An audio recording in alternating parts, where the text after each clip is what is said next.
Bonjour à toi, c'est Zachary, j'espère que tu vas bien aujourd'hui. Dans cette vidéo, je vais t'apprendre à dessiner des carrés sur Scratch. Je vais te guider pas à pas en te partageant mon écran d'ordinateur. Tu vas voir, ça va être assez simple.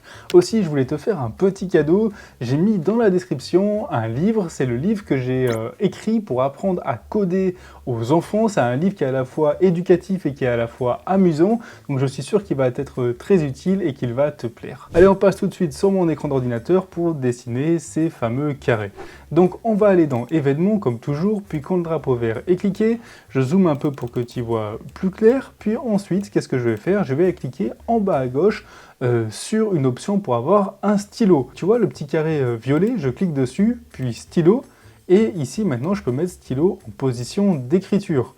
Ok, et là je me souviens, mais qu'est-ce qu'un carré? Un carré, ça a 4 angles droits, donc ça veut dire angle droit 90 degrés. Comment je fais, tu vois, si je me positionne ici, je vois qu'il y a marqué 90 degrés et qu'un rond apparaît. Si je veux tourner mon chat qui est droit, je veux le tourner comme ça pour qu'il dessine le carré, pour qu'il puisse descendre, et bien je vais le tourner ici avec la flèche et je vois qu'il passe de 90 degrés à 180 degrés. Donc là, je l'ai tourné à peu près, hein, tu vois, ici, je l'ai tourné de 90 degrés. Et en fait, je vais le tourner de 90 degrés 4 fois en fait. Au début, comme ça, ensuite dans ce sens-là, puis dans l'autre sens, puis encore dans ce sens-là.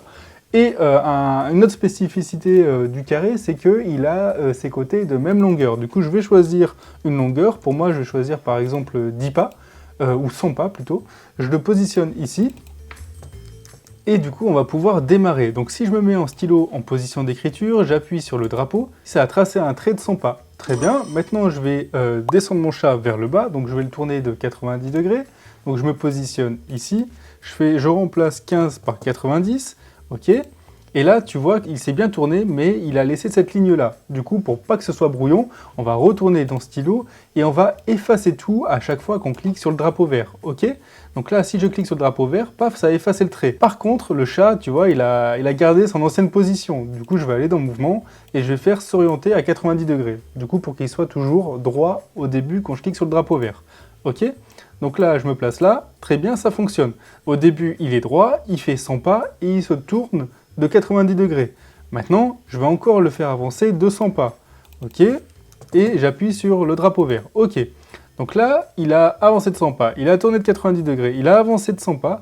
Il faut que je le fasse retourner encore de 90 degrés pour qu'il puisse partir dans cette direction, tu vois, ici, pour qu'il puisse tracer le côté qui est parallèle à celui-là. Et on reteste. Ok. Donc là, on a notre carré, la moitié de notre carré. Du coup, on a fait la moitié du chemin. Du coup, je pourrais continuer ici à écrire des instructions comme avancer de 100 pas, tourner de 90 degrés, avancer de 100 pas et retourner de 90 degrés pour qu'il ait sa position initiale. Cette dernière option n'est pas obligatoire, mais c'est juste pour que le chat soit droit. Je parle de tourner de 90 degrés, le dernier. Mais du coup, nous, on est plus intelligent que ça. On va utiliser une autre instruction qui est dans contrôle. On va répéter 2 fois toutes ces instructions-là. Parce que du coup, ça sert à rien de les réécrire. Ok, on teste? Ok, je positionne mon chat là, hop là, et on a un joli carré. Et maintenant, on va pouvoir l'améliorer ce carré. Je peux aller dans stylo, ici, et je peux par exemple changer la couleur de mon stylo. Tu vois, ici, je peux le mettre en couleur orange-marron. Je peux aussi ajouter de la taille à mon stylo. Je peux mettre par exemple 3, ok, de l'épaisseur, pardon. Hop, comme ça, il est plus grand.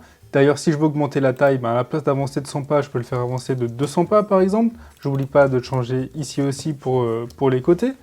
Hop là, sinon ça ferait un rectangle. Hein. Hop là, et voilà, là on a un joli carré, comme ça, avec toutes les spécificités qu'on a voulu lui apporter. Donc n'hésite pas à le modifier ici, tous les paramètres en fonction de ce que tu souhaites. Et puis je te dis à bientôt pour une nouvelle vidéo.